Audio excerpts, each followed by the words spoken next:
లూకాసు వార్త 20 అధ్యాయంలో యెరూషలేములోని మందిరమును స్వాధీనపరుచుకొని దానిలో జరుగుతున్న ఆరాధన పద్ధతులను సంస్కరించాలనేటువంటి ఉద్దేశంతో యేసయ్య యెరూషలేముకు చేరుకున్నారు.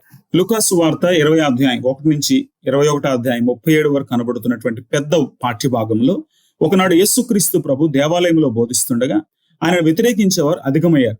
యేసు వారికి సువార్తను బోధిస్తున్నాడని లూకా వ్రాస్తున్నప్పటికీ సువార్తకి సంబంధించిన ఏ వివరాలు ఇక్కడైతే పేర్కొనబడలేదు. కానీ ఆయన రాబోతున్నటువంటి విడుదల కొరకు ప్రకటిస్తున్నట్టు మనమైతే అర్థం చేసుకోగలం. ఆయన సువార్త వలన కలిగినటువంటి విభేదాలు మాత్రం ఇక్కడ ప్రత్యక్షంగా మనకు కనపడుతున్నాయి. సువార్త ప్రకటన వలన కలిగేటువంటి వ్యతిరేకత స్పష్టంగా కనపడుతుంది. ఆయన అధికారం ప్రశ్నించబడింది. యేసు దైవిక అధికారము కలిగిన వాడా లేక భౌతికమైన సామ్రాజ్యవాద ఆధిపత్యం కలిగిన వాడా? ఈ విషయాలు మనం లూకాసు వార్త 20 అధ్యాయం 1 నుంచి 21 అధ్యాయం 4 వచనాల మధ్యలో మనం చూడొచ్చు.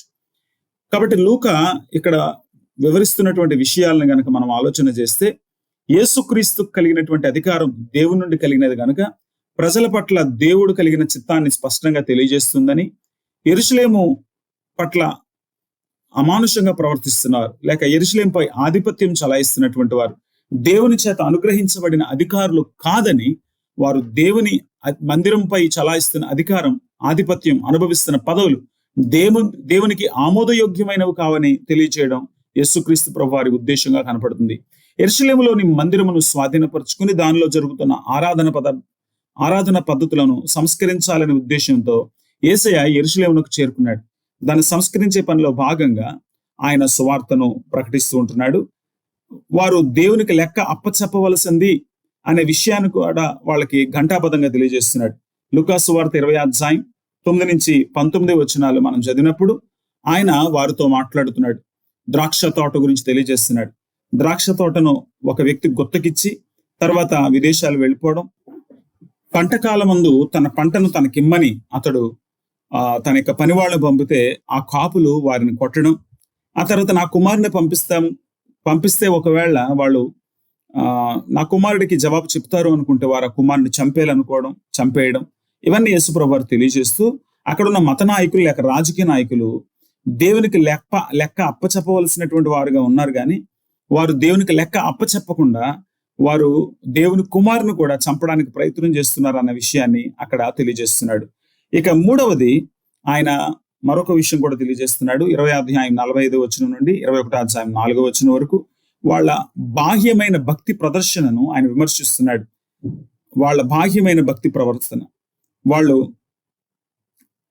చక్కని నిలువుటంగిలు వేసుకోవడం, వాళ్ళు సంత వీధుల్లో వందనాలు కోరుకోవడం, సమాజ మందిరముల అగ్రపీఠాలు విందులలో అగ్రస్థానాలు కోరడం, విధవరాండ్ర ఇండ్లను దిగమింగడం, మాయవేషంగా దీర్ఘ ప్రార్థనలు చేయడం, ఇవన్నీ కూడా వాళ్ళ వేషధారణను తెలియజేస్తూ ఉంటే దాన్ని యేసుప్రభు వారు నిర్ద్వందంగా ఆయన తిరస్కరిస్తున్నారు.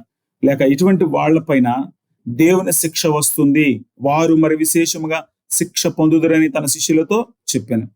అలాగే వాళ్ళు ఇస్తున్న కానుకలు కూడా ప్రదర్శన కోసమే తప్ప భక్తి భావంతో కాదన్న విషయాన్ని కూడా ఒక విధవరాలను చూపిస్తూ ఆయన తెలియచేయడం 21 అధ్యాయం 1 నుంచి 4 వచనాల్లో మనం గమనిస్తున్నాం. కాబట్టి 20 అధ్యాయంలో యేసుక్రీస్తు ప్రభు వారు వారి యొక్క భక్తి విధానాన్ని ప్రశ్నిస్తూనే వారికి అనేక ప్రశ్నలను ఆయన సంధిస్తున్నాడు. అలాగే వారి భక్తి విధానాన్ని ఆయన ఎండగట్టినట్టుగా మనం చూస్తూ ఉంటున్నాం. ఇప్పుడు ఇవన్నీ అయిన తర్వాత ఆయన దేవాలయ విధ్వంసం గురించినటువంటి భవిష్యత్ వాక్కును ఆయన తెలియజేస్తున్నారు. వాస్తవానికి పాత ప్రపంచం అంతమై నూతన ప్రపంచం ఏర్పడడానికి ముందు సంభవిస్తున్న సంగతులను, విశ్వనాశనమును కూడా ఆయన తెలియజేస్తున్నాడు. 21వ అధ్యాయంలో యేసుక్రీస్తు ప్రభు వారు సుదీర్ఘమైనటువంటి ప్రసంగం చేశారు ఆయన. కాబట్టి ఇది ఒక్క మాటలో ఇందులో ఇదే ఉంది అని చెప్పడం చాలా కష్టమైనటువంటి విషయం అయినప్పటికీ కూడా ఆయన మరి భవిష్యత్తులో జరగబోతున్న సంఘటనలకు మనం ఎలా సిద్ధపడాలి, లేక ఆ సంఘటనలను మనం ఎలా గుర్తించాలి, లేక ఆ సంఘటనల ముగింపులో రాబోతున్న నిరీక్షణ కొరకై మనం ఎలా విశ్వాసంతో కనిపెట్టాలి అని ఆయన మనకు తెలియజేస్తున్నట్టుగా మనం చూస్తున్నాం. యేసుక్రీస్తు ప్రభు వారు చేసినటువంటి ఈ ఉపన్యాసంలో మనం చూస్తే 2 రకాల విధ్వంసాలు చెప్పబడ్డాయి. ఒకటి దేవాలయ విధ్వంసం, రెండవది యెరూషలేం విధ్వంసం. దేవాలయ విధ్వంసం అప్పటికి కొంతకాలం తర్వాత యేసుక్రీస్తు మరణించి తిరిగి లేచిన దాదాపు 30 సంవత్సరాలకి అది జరగబోతుంది. కానీ ఈ విశ్వం యొక్క అంతం ఎప్పుడు జరగబోతుంది అనే దానికి ఆయన 4 రకాలైనటువంటి సూచనలను, లేక మనం గమనించాల్సిన 4 రకాలైన విషయాలను ఆయన తెలియచేయడం మనం చూస్తూ ఉంటున్నాం. మొట్టమొదటిగా మనం చూసినప్పుడు లూకాసు వార్తలో మనం చూసినప్పుడు 21వ అధ్యాయంలోనే మనం 8వ వచనంలో మనం చూస్తే యేసుక్రీస్తు ప్రభువారు అబద్ధపు క్రీస్తులు రావడం అంత్య దినములకు సూచన అని తెలియజేస్తారు. అలాగే రెండవదిగా 20వ వచనాన్ని కనుక మనం చూస్తే యెరూషలేముపై దాడులు జరగడం కూడా, యెరూషలేము ప్రమాదానికి గురవడం కూడా ప్రభు రాకడకు సంకేతం అనే విషయాన్ని ఆయన తెలియజేస్తున్నాడు, లేక అంత్య దినములకు సంకేతం అని ఆయన తెలియజేస్తున్నాడు.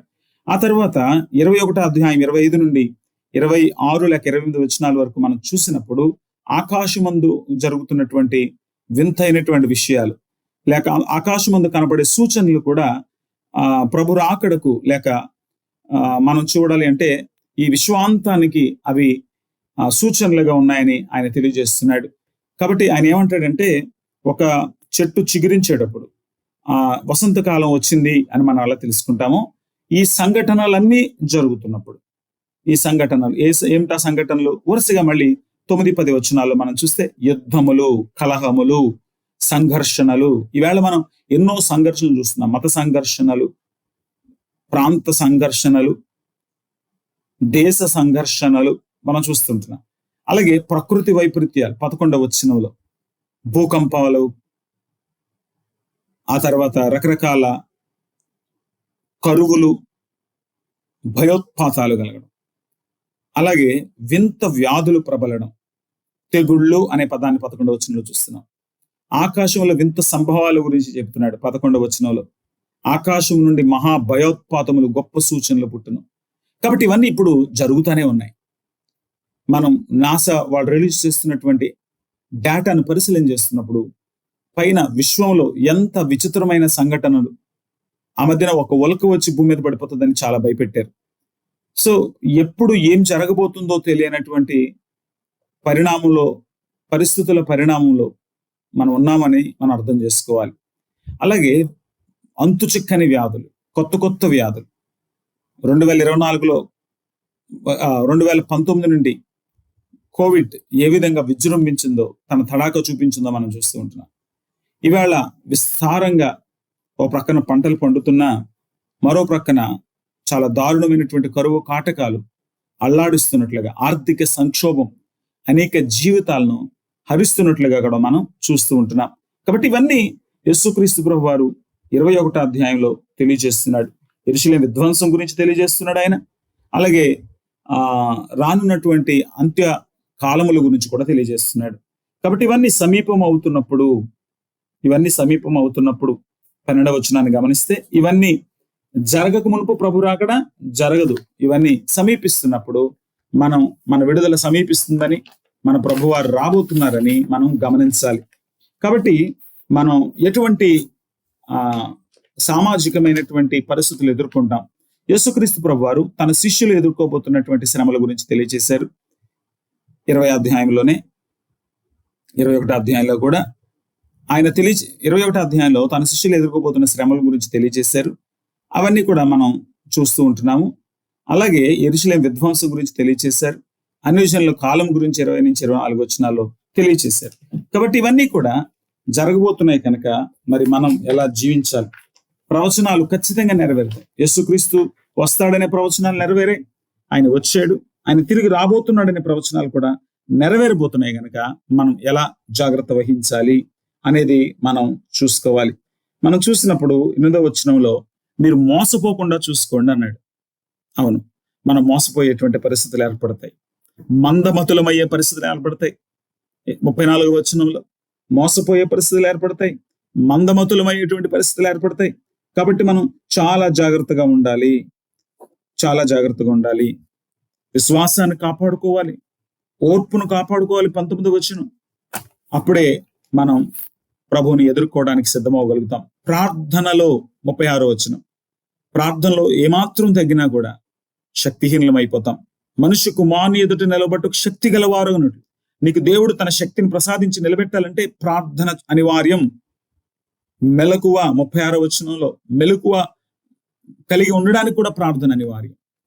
మందమతులం అవ్వకుండా, మోసపోకుండా, ఓర్పును కాపాడుకుంటూ, విశ్వాసమును కాపాడుకుంటూ ముందుకు సాగాలి అనుకుంటే మనము ఖచ్చితంగా ప్రార్థనా పరులమై ఉండాలి అనే విషయాన్ని మనం చూస్తున్నాం.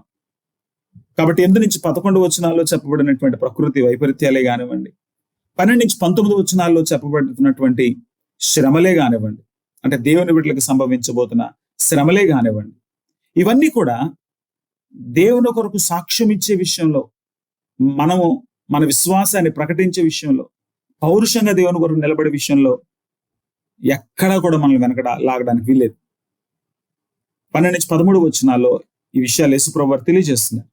అపోస్తులు ఎప్పుడు కూడా తమ విశ్వాసాన్ని ప్రకటించడంలో వెనుకబడలేదు. అవును, మన విశ్వాసంలో బలమే లేకుండా మనం ఎక్కడ నిలబడతాం?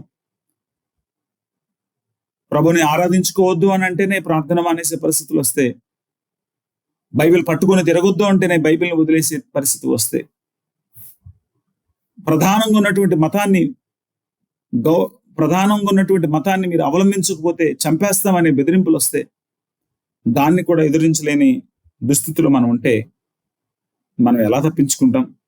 కాబట్టి ప్రార్థనా పరులమై ఉండాలి. దేవుని సహాయాన్ని మనం పొందుకోగలిగినటువంటి వారంగా ఉండాలి. అప్పుడే 19వ వచనంలో చెప్పినట్లుగా మన ప్రాణాలు దక్కించుకోగలుగుతాం. 21వ అధ్యాయం 27వ వచనంలో చెప్పబడినట్లుగా యేసుక్రీస్తు ప్రభు వారి యొక్క రాకడను ప్రత్యక్షంగా మనం చూడగలుగుతాం. 28వ వచనంలో చెప్పబడినట్లుగా అద్భుతమైనటువంటి విడుదల విమోచన అనుభవించగలుగుతాం. 31వ వచనంలో చెప్పబడినట్లుగా దేవుని రాజ్యంలో పాలు పొందగలుగుతాం. 36వ వచనంలో చెప్పబడినట్లుగా జరగబోయేటువంటి పరిణామాలన్నిటినీ, ప్రకృతి వైపరీత్యాలను, లేకపోతే సమాజ దురాఘాతాలను, సమాధానం లేని పరిస్థితులను, భక్తిని కోల్పోయేటువంటి పరిస్థితులను మనం తప్పించుకోగలుగుతామని ఈ పూట నేను మీకు జ్ఞాపకం చేయదలిచాను. మనం ఏ విషయాల్లో జాగ్రత్త వహించాలి అంటే, విపత్తులను మనం ఎలా ఎదుర్కోవాలి, ఎలా మనం శక్తిమంతులం కావాలి, ఎలా మనల్ని మనం సంసిద్ధులుగా చేసుకోవాలి, ఎలా ప్రభు కొరకు సాక్షులుగా మనం ముందుకు సాగగలగాలి అనేవి తెలుసుకోవాలి అనుకుంటే తప్పనిసరిగా మీరు యూత్ క్యాంప్కి రావాల్సిందే.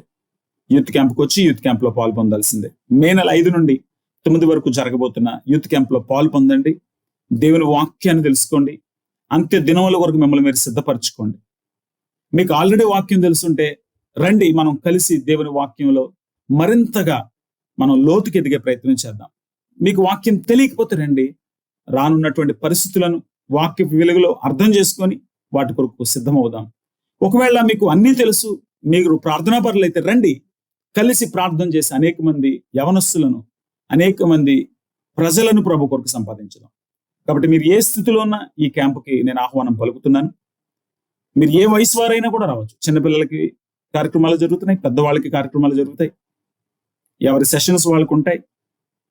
ఈ క్యాంపు యొక్క ముఖ్య ఉద్దేశం దేవుని వాక్యపు వెలుగులోనికి వెళ్ళటమే, దేవుని వాక్యపు సత్యాలకు మనల్ని మనం అప్పగించుకోవడమే, ప్రభు రాకడ కొరకు సిద్ధపరచబడమే.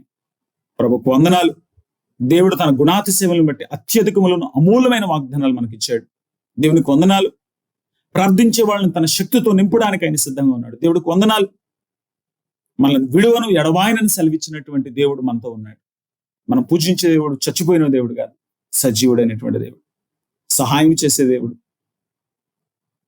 తన పరిశుద్ధాత్మను మనకు అనుగ్రహించిన దేవుడు. కాబట్టి ప్రభుకు వందనాలు చెల్లిద్దాం. రండి, దేవుని వాక్యమును లోతుగా ధ్యానం చేసి దేవుని వాక్య సత్యాలను అర్థం చేసుకొని రానున్నటువంటి విపత్కర దినములలో విశ్వాసమును కాపాడుకుంటూ విజయశీలురమై ప్రభు కొరకై నిలబడదాం. దేవుడు ఈ వాక్యమును మన వెనుకడిలో ఆశీర్వదించగా.